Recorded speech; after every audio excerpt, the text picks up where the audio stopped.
Ассаламу алейкум, кадырлуу кыргыз элим, урматтуу биздин каналдын көрөрмандары, барыңыздарга салам. Спорт мейкиндиги көрсөтүүсү Ош областына караштуу Кара Кулжа районунда азыр ошол мейманканалардын биринде отурабыз. Эртең чоң турнир болгон жатат Борбордук стадиондо. Ошол кыргыз муштикерлерине жан тартып, колдоп, коштоп келген менин жанымда отурган агам Эрмек Коноков. Ассаламу алейкум. Алейкум ассалам. Эрмек ага, кандайсыз, жакшысызбы? Жакшы, Кудайга шүгүр. Ден соолук, иштериңиз? Жакшы, бардыгы жакшы, Кудайга шүгүр. Эрмек агабыз кыргыз элибизге былтыр Nomad Fighting Championship турниринде процентка менен беттеш өткөргөн, Юрий процентка менен беттеш өткөрүп, бирок тилекке каршы утулуп калды эле. Ошол беттештен кийин баарыбызга таанымал болду эле. Ага, ошол мына беттештен кийин 1,5 жыл аралык өттү, бирок 1,5 жылдан бери сизди ошол ММА тармагында, октагон ичинде, 8 бурчтуктун ичинде көрө элекпиз да. Көпчүлүк элдерде суроо болуп атат да, ошол бир гана проценткага чыгыш үчүн эле беттешке чыктыбы, андан кийинки ошол ММА тармагында карьераңызды улантасызбы деген суроодо. Андан мурда ушул өзүңүз кайсыл спорттун чеберисиз, анан кайсыл спорт менен машыктыңыз эле ушул проценткага чыкканга чейин, ошол туурасында маалымат бере кетсеңиз. Мен биринчи вольникке баргам, вольник бар бала. 8 класстан 11 класска чейин. Андан кийин Эркин күрөш менен машыктыңыз. Ondan sonra kickbox'a bargam, kickbox'a. Kickbox'ta da жүрүп, Бишкекке окууга тапшырып, ал жакта рукопашка, байбосанга ушуларга чыгып аттым. Ал боюнча кандай ийгиликтерди багындырдыңыз? Беттештерге чыгып жүргөндөн кийин Рукопашкада башында ошо биринчи местолор болуп атты. Рукопашка байбосанга. Кийин тренировка слабыйлашып, окуу жана иш, студенчилик малда кичине кыйналып калып, тренировкага калып кеткен күндөр болуп атты. Андан кийин охранада туруп каласың, иштепчи. Баргандай күндөр болот да. Ошондо калып кетип, кийин барып 5 тренировка эле барып урушат элек деп сабылакта. Боевой самбо. Экинчи месте, үчүнчү местелер да болуп болгон убакта кийинкилер ошондой боло баштады да. Андан кийин 2008 болду, акыркы боевой самбода. Ошондон 2008ден бери ошо 2018, 10 жылдан кийин тренировка кылбай эле жүрдүм, анан досторум менен отуруп ушундай болуп бойлар деген досторум давай досум бир урушуп көрөлү, мейли урушуп көрөлү деп ошо менен болуп кетти. Проценткага чыгып калдыңыз. Тамаша баштап эле ал болобу болбойбу деген ойдо эле жүрдүк бизде. Эми болбосо керек деп. Анан кийин Сиз менен беттешке чыкпайт болуш керек, чакырсак кабыл албайт болуш керек. Себеп дегенде ал процентка деген ошол учурда бир шердогу бир жалпы жонунан 20дан ашык беттеш өткөрүп койгон да. Бирок сиздин шердогуңузга караганда боевой самбо багы ММА тармагында шердогко кирбейт да. 0 экен да, мындайча айтканда 0 эс экен да. Эми октагонго дегенде мындайча айтканда биринчи жолу чыгышым да. Ал жерде тем более баягы досум болгон. Олар деле айтты, бир здоровый өзүңө окшогон вообще шердогу жок, таанылуу адам жок. Здоровый эле бирөөнү алып келип коюп берели, ремен коелу, сен да алган уруп, сүйлөшүп.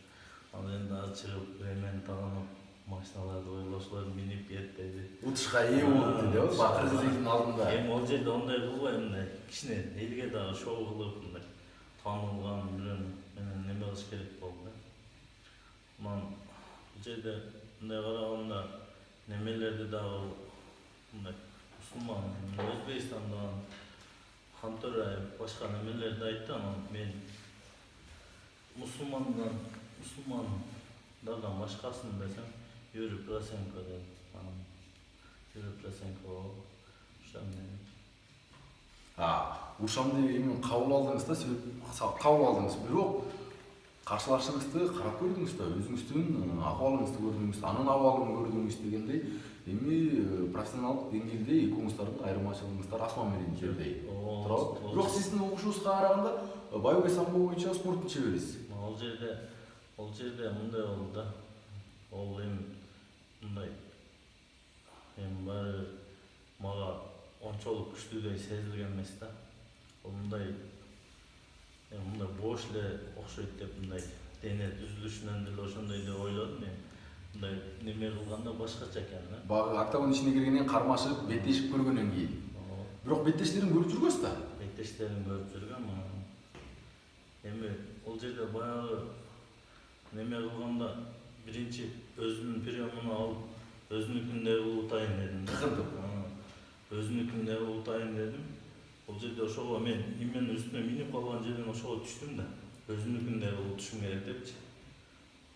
Мен настрой ошондой болгон. Анан өзүнүкүндө тартканда баягы ошол жерде Мелис деген Белфорд деп коет ошо. Мен баягы тутулуп калып, жыгылып калбасын деген ойдо, жакшы ойдо баягы вазелин сүйкөп коюптур да, аны колдорума багначы. Вазелин ошону тартып атканымда ол таптайын деди да. Уже кетип калганын сездим да, кетип атканда мындай кетип атканда колум вазелин кичине сыйгалган да. Сыйгалганда таптайын деп сезип калды да. Ошо мындай кылганда тайып кетти, чыгып кетти. Чыгып кетти, анан ал кайра мени ошолго тартты да. Тартып мен мына жерге чейин чыгып калдым, сурулупчу. Чыгып, менен чыгып, ушул жерге чейин чыгып калганда токтотуп койду. Анан токтотуп коюп туруп эле мен эле түшүнбөй калдым да. Анан токтотуп туруп эле кичине ызычуу болду, анан кийин мага карточка берип койду да. Эскертип. Желтый карточка берди. Карточка бергенде менде да баягындай настрой кетип калды. Мен себеби аны только очко менен утам деп сел койгом да. Себеби мен тренировкам неме маз эле да. Тренировка биз бир айдын ичинде бир аз эле тренировка кылдык да. Досум экөөбүз 7 күн кылдык. Агайым менен ошто 1 күн кылдык. Ошентип эле бир 4-5 күн жүгүрдүм. Машыгуу процесси азыраак болуп калган. Ошол процесси ошо 10 жылдан бери ошо жогору калды, жокко эсеп. Эми ал күн болду. Бирок жеңиш сиз тарапта болгон жок да. Арадан мынакей 1,5 жыл өттү. Ош жергесинен кайра сиз менен көрүшүп жатабыздар. Буга чейин көрүштүк элек. Бирок ошол жеңилүүдөн кийин ичиңизде бир жакшы ойлор, сезимдер болуп жүрсө керек да. Ошол кайра октагон ичине кайтып келип, процентка болбосо дагы бир кыргыз элиме жакшы кереметтүү беттештерди көргөзүп, же болбосо жеңиш тартууласам, дагы өзүмдүн өнөрүмдү өркүндөтсөм, күчүмдү сынап көрсөм депчи, себептигинде баардык нерсе акырын-акырындан болот да. Багы оозу сүткө күйгөн айранды үйлөп ичет болот дегендей, эми кийинки беттешиңизге жакшылап даярданып чыгам деген бир ойдо жүрсөңүз керек да. Ошол туурасында айтсаңыз, жакын арада кайра октагонго кайтып келесизби? Кандай болуп атат бул жагы? Орозодон кийин акырындан баштадык. Кандай болсо ошо дагы октагонго чыгабыз, эмес. Кайсы чыгып кыргыз элине жакшы жеңиштер тартууларга аракет кылабыз. Ниет бар. Ниет бар, жакшы. Ким менен чыгайын деп пландаштырып жатасызбы же кандай эми? Просенко менен кайра урушасыңбы кандай дегенден Просенко менен ошондо эле айткам, Просенко менен урушасың дегенде айткам, Просенкону 10 жолу алып келсеңер деле урушам деген. Башында элечи уруш элек деп. 10 жолу алып келсеңер деле урушам деген. Өзү бул жакта Просенко менен урушасыңбы, анан Хантөреев менен урушасыңбы дегенде не уруша берем, алып келе бергиле дечүмүн да мурун. Хантөреев Кара Сууга келгенде, Кара Сууда ошо көп соперниктер отказ кылган да. Анан мен ошол жерде намыстангам да. Мен чыгат элем ошол жерде, просто ал жерде ооруп аттым да. Ооруп ошол жылдан кийинки жылы операция болдум да. Ошол жерде анан неге бул бул жерде эч ким чыкпай койду, Кыргызстанга келсе Кантурай казакты салып койду деп баягындай кылдым. намыстандыңыз. Эми ошондой баяштерди чакырып келип урушуш үчүн деле көп акча кетет экен. Мисалы Просенкону деле алып келип уруштуруп, $4000 жакын акча кетти да. Досторум бар экен, жакшы колдоп, Маркян досум, мындай кылам деди, дагы бир досторум кичинекейлерин поддержка берип болуп кетти да. Эми Ол менен Прозенко менен кайра урушуш үчүн дагы ушунча расход кетет да. Ал биз эми мындай жөнүнчө расход кыла бербейли. Мен Прозенкого бой кылып неме кылсам, мен өзүм барып ошол жакта урушканым Москвада болобу же ошо өздөрү өткөрүп ошол жакта урушуп неме кылсам мага кайра арзаныраак түшөт экен. мейли эми Проценко менен болор иш болду. Бардык эле мушкерлерде жеңилүү ызасы бар. Ар дайым ушул жеңилүүнүн артынан жеңиш келет. Кыйынчылыктын артынан кубаныч келет дегендейчи. Андан тышкарыдагы бир өзүңүздүн салмагыңызда дагы бир мушкер менен күч сынашсам деп жүргөн оюңуз бардыр. Азырынча дагы бир пока эч кимиси келгенем жок, бирок чыгам бир кичине формага келип өзүм карап. Ошого өзүңүз даярданып машык атасыз. Просенко менен урушканыма 9 ай болду да. 9 ай болду, 1,5 жыл болду да. 9 ай болду. Былтыр 2018 сентябрь. 20 сентябрь уруштук да. Эми 9 ай да. Эми мен 1 жыл тренировка болуп көрүп, чыгайын деген ойлорум бар. Жок, 2017-жылы болду го дейм. Былтыр 2018-жыл күз айында. Былтыр сентябрда. Былтыр сентябрда болду. Bir жылга жаңылышкан экем. Ага, эми машыгуулар кандай болуп жатат? Машыгуулар азыр кээде черезден кылып калтабыз, кээде күнүгө болуп калтат. Эми жашоо тирештикке байланыштуу кол бошогондо эле салып барабыз да. Кээде иштен чарчап каласың, кээде болбой каласың, кээде аракет кылып барасың. Ушундай биздин. Мындай балким чет жака машыгууларды жасап келеттерсиз, 1 ай, 2 ай дегендейчи. Жакшы натыйжа көрсөтүш үчүнчү башка залдарга барып, Бишкекке барып, чет өлкөгө чыгып дегендей зборлорду өтүпчү. Бородон алыспак. Немеде bundan 1 ay murun, 2 ay murun Oşko barıp 1 ay жүрүп келдим да.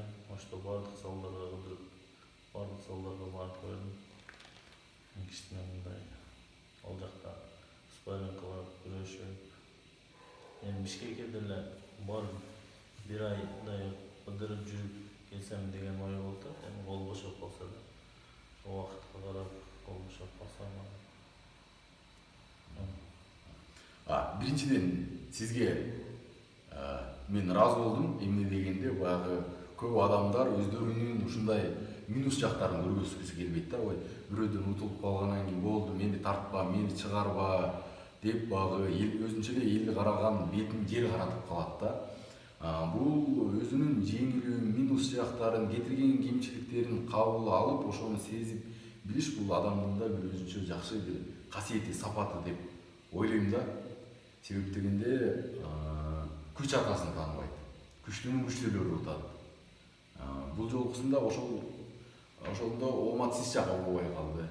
Бир кыйлада атаандашыбыз күчтүү эле, ошол күчтүүлүк кылып утуп кетти. Анда эми Кудайым буйруса жакын арада көрөт экенбиз да. Ниетиңиз бар экен да, оюңуз бар экен да. Мен спортко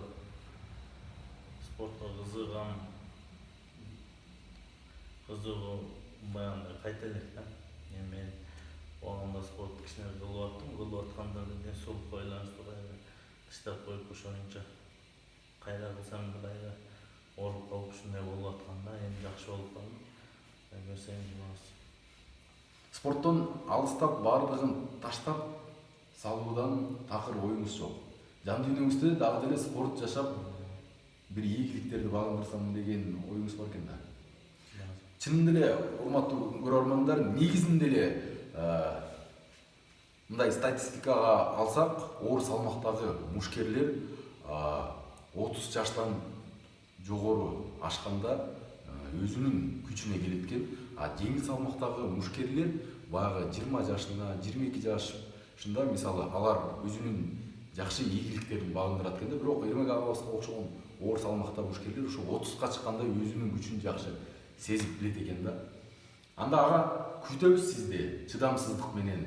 Эми эки тизгин бир чылбыр кылып, колуңузга камчыны алып, жакшы машыгып Кыргызга бир жеңиш алып келет деген ойдобуз. Сизге чоң рахмат. Ар дайым агам экөөбүз ошол Nomad Fighting'де тааныштык элек. Ар дайым ошо ошко келген сайын жылуу сөзүн айтып, кучагын кенен жайып тосуп алат.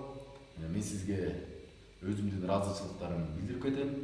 Кандай болгон күндө дагы Кыргыздын ер жигиттери эч бир кыйынчылыктан качпайт, элдин артында калып сөз тийбесин, алдында жүрүп көз тийбесин. Сизге чоң рахмат. Рахмат сага. Ооба.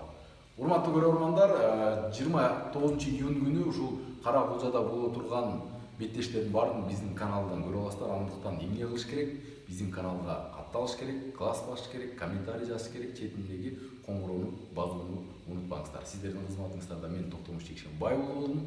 Ошондой эле өзгөндүн өзгөчө балбаны Эрмек Коноков агабыз болду.